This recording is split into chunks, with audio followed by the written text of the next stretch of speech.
माननीय राष्ट्रपति जी, आज इस ऐतिहासिक अवसर पर आपकी उपस्थिति ने इस आयोजन को अविस्मरणीय ही नहीं बनाया है, अपितु हम सभी को अपार प्रोत्साहन भी प्रदान किया है।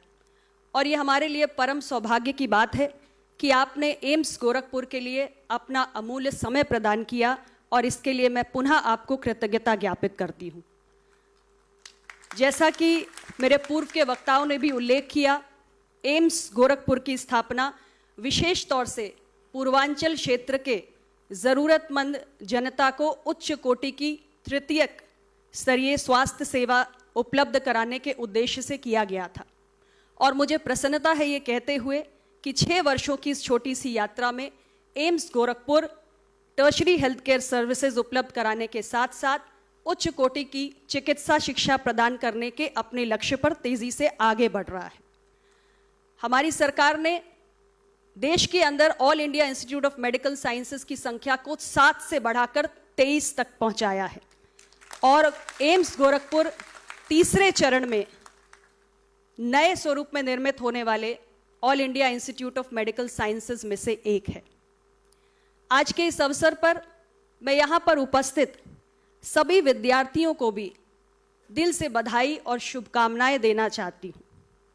आपने बहुत ही सफलतापूर्वक अपनी इस शैक्षणिक यात्रा को पूर्ण किया है और हम सभी को आपसे बहुत ढेर सारी अपेक्षाएं भी हैं। आज आपका ये कॉन्वोकेशन सेरेमनी आपके लिए एक यादगार अवसर है, लेकिन इसके साथ ही जीवन की यात्रा में एक नए अध्याय का प्रारंभ भी हो रहा है। आपने जो भी ज्ञान कौशल इतने वर्षों में अपनी शैक्षणिक यात्रा में अर्जित किया है, आपको हमेशा ये बात याद रखनी है कि समाज के बहुत सारे व्यक्तियों का उसमें योगदान है, जिसमें आपके परिवारजन, आपके गुरुजन और आपके तमाम शुभचिंतक सभी शामिल हैं। और इसलिए आप सब जब अपने इस नई यात्रा, नए अध्याय को प्रारंभ करें तो समाज और राष्ट्र हित को सर्वोपरि रखते हुए अपनी उस सारे और ज्ञान कौशल का उपयोग देश के नागरिकों की सेवा और कल्याण में समर्पित करें, ये हम सब की आपसे आशा है। और मैं आपको ये ज़रूर कहना चाहती हूँ कि आपके पेशे में जितना ज़्यादा आपके स्किल्स का, आपके कौशल का, आपके नॉलेज का महत्व है, उससे अधिक महत्व है एथिक्स का, मोरालिटी का, ह्यूमैनिटी का। और इसलिए जब हम कहते हैं कि डॉक्टर भगवान के दूसरा स्वरूप होते हैं, तो जब आप अपनी इस यात्रा में आगे बढ़ें तो एथिक्स के साथ, मानवता के साथ, संवेदनशीलता के साथ कहीं कोई समझौता नहीं होना चाहिए। और जब ऐसे डॉक्टर्स के रूप में आप अपनी सेवाएं देंगे तो निश्चित रूप से इस देश के हर मरीज के दिल को छूने का आप काम करेंगे और आप इतनी ऊंचाइयों पर जाएंगे जिसकी आप कल्पना भी नहीं कर सकते। आज के इस अवसर पर मैं सभी फैकल्टी मेंबर्स को, सभी अभिभावक गण को और उन सारे एम्स के कर्मचारियों को भी बधाई देना चाहती हूं जिनके सहयोग, समर्थन और मार्गदर्शन के अभाव में शायद हमारे विद्यार्थियों की ये सफल शैक्षणिक यात्रा पूरी नहीं हो सकती थी। आप सबका भी बहुत बहुत अभिनंदन है। आज हमारा देश माननीय प्रधानमंत्री श्री नरेंद्र मोदी जी के नेतृत्व में 2047 का विकसित भारत बनाने के लिए संकल्पित है और एक स्वस्थ भारत ही विकसित भारत की नींव है। और इसलिए आप सबका योगदान बहुत महत्वपूर्ण हो जाता है।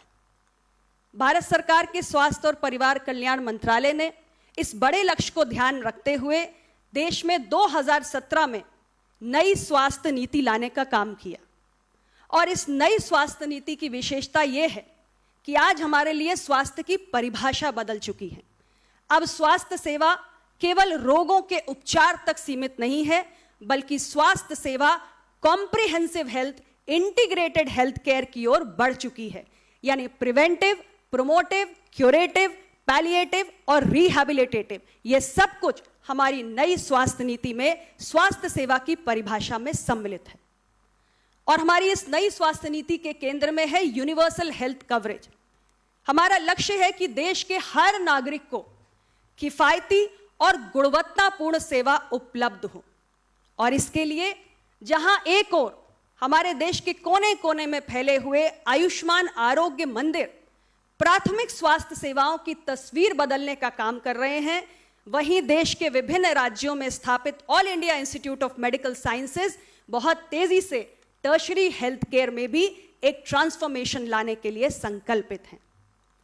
हमारे देश की सरकार ने जहां एक ओर देश के नागरिकों को गुणवत्तापूर्ण और किफायती स्वास्थ्य सेवा उपलब्ध कराने के लिए आयुष्मान भारत प्रधानमंत्री जन औषधि परियोजना, अमृत फार्मेसी और प्रधानमंत्री नेशनल डायलिसिस कार्यक्रम जैसे तमाम प्रयास किए हैं, वहीं दूसरी ओर विकसित भारत 2047 के सपने को मन में रखते हुए देश में पर्याप्त संख्या में डॉक्टर्स की, स्पेशलिस्ट डॉक्टर्स की और नर्सिंग स्टाफ की उपलब्धता को सुनिश्चित करने के लिए बड़ी संख्या में मेडिकल कॉलेजेस और नर्सिंग कॉलेजेस का भी निर्माण किया है। मुझे आप सबके बीच ये कहते हुए बेहद प्रसन्नता है कि आज भारत पूरे दुनिया में हेल्थ केयर में डिजिटल हेल्थ और इनोवेटिव टेक्नोलॉजिकल सॉल्यूशंस को अपनाने के और उन्हें अपनाकर देश के नागरिकों के जीवन में परिवर्तन लाने में एक अग्रणी देश बनकर उभरा है। यह भारत की शक्ति है कि कोरोना जैसी महामारी में हमने दुनिया का सबसे तेज और सबसे बड़ा टीकाकरण अभियान चलाकर 220 crore vaccination double dose with booster dose करके दिखाया।